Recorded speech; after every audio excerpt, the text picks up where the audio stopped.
Organizers of the Old Fort Mountain Music say that they're putting a stop to their Friday night concerts that have been so popular with senior citizens for years.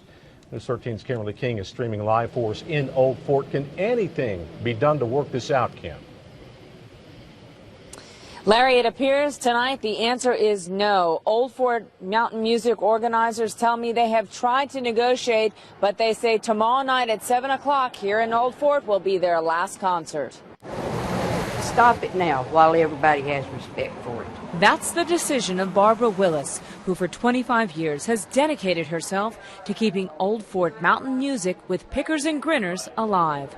Their pictures hang on the walls inside the historic Rocket Building in Old Fort. But Tuesday night in Town Hall at the Alderman meeting, things got hot. It was hostile, but it wasn't. When you hear the police come in, I don't think we were going to have any blows. Alderman Charlie Piles says the standing room only crowd got mad with the news that the aldermen now want to let additional groups, including a church group, rent this space to bring in more revenue. It's the town's building, and we're going to have church in there. I feel lonesome, I feel sad, and I'm hurting for those people so bad. Hurting, Barbara says, for the hundreds of seniors who have sat in these seats for nearly 3 decades for the Music Friday nights. All this has come about from volunteers and donations. Donations paid for improvements and maintenance to the building amounting to over $19,000. The group says it's paid $42,000 over 27 years to the city in rent. The challenge is difficulty in clearing out expensive sound and stage equipment weekly if other groups come in. Clearly, there are hard feelings as a long-standing tradition now comes to an end. This is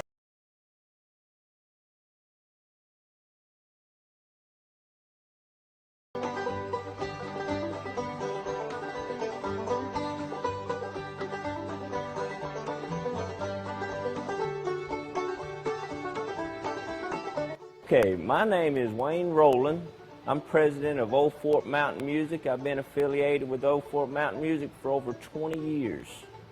I took and come to mountain music with my aunt. Well, actually not my aunt, my wife's aunt. They took and wanted us to come, and we thought it was the worst thing we ever seen. Be truthfully honest, because we were just, teenagers. You know how teenagers are. Well, we started staying here at Old Fort, visited every Friday night. We come to love it because it reminded us the way it was when we was growing up, from from 7 years old, 8 years old on up. Because when you're sitting on the front porch of your mom and daddy's house, your grandma and grandpa's house, you sit there listening to the old bluegrass music, and you think, I don't want to hear this stuff. But then as you get older, you remember the good times, and that's the way Old Fort Mountain Music is. Remind me of the good times, and that's what we love about it.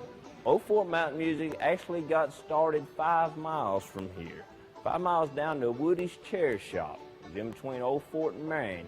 It started out with just a few locals taking and wanting to do a jam session. You had Max Woody, you had Jim Duckworth, you had 2 or 3 more, Harley Walker, I forget a few more of them. They kind of got there and wanted to start jamming, have a few things, so they'd sit there, pick a little bit. Well, people started hearing about it, so they started coming in, listening to it. He'd have coffee for the musicians and everything, and it was real nice, but it got overcrowded. So they decided they needed someplace to go.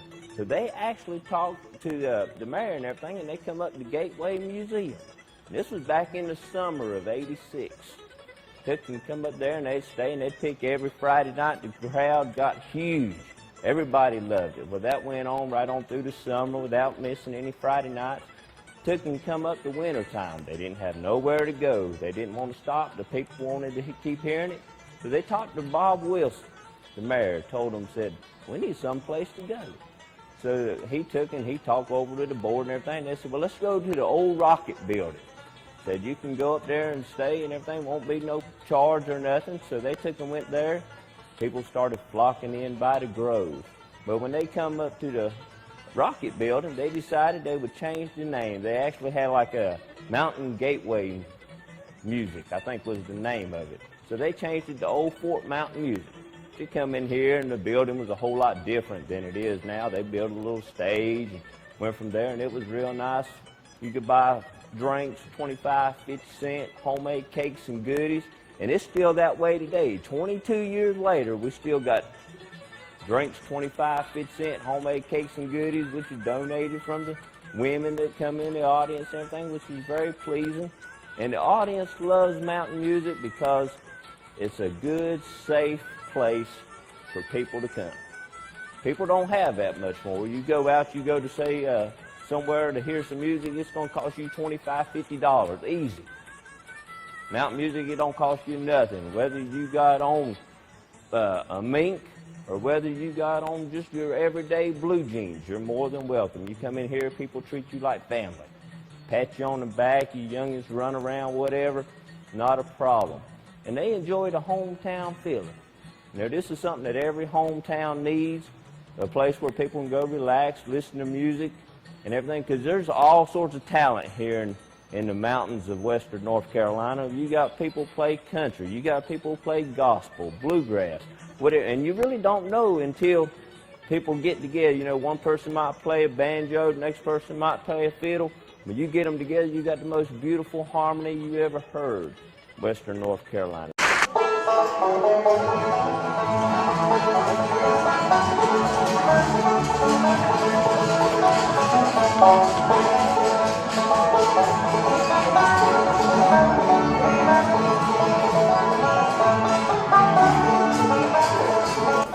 I'm a fiddler, but I'm a better chair maker than I'm a fiddler.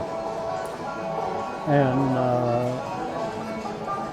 this program started by accident about 28 years ago in my chair shop. When a friend of mine and me, Jimmy Duckworth, sat down one Friday afternoon and played a few tunes. Next week, a few more people came into my chair shop, and next weekend a few more, and it outgrew the shop. And the mayor of Old Fort kindly gave this to us rent-free. We never charged. I stipulated that we never make any charge. It was to be a social thing, a place where people could gather and have a good, decent time together, fellowship, and have some place especially for elderly people to go on Friday night. It has been a launching pad for several professional musicians down through the years. And it's been kind of a home for musicians who were once professional and retired, and they came here and just settled in, and they made it a really big thing. And it probably did more for Old Fort than even the unveiling of the Arrowhead, which was in about 1933. Now, Old Fort and this whole area is rich in diverse music, and everyone was accepted for the type of music they played, whether it was old mountain music or standard bluegrass or progressive bluegrass. Everyone was made welcome, and I think that's why it had such a long run. And I hate to see it die a slow death. From that night on, how do I write songs? They're a line up in the clouds. The mountain way of life is quickly disappearing, and I guess they call it progress. And I'm sure the Indians felt the same way, you know, sitting out there on those plains on their ponies and just watching endless streams of wagons go by, and they knew that their way of life was coming to an end. And that's exactly what's happening here in the mountains of North Carolina. To make a family work, then each one of them had a part to do during that time.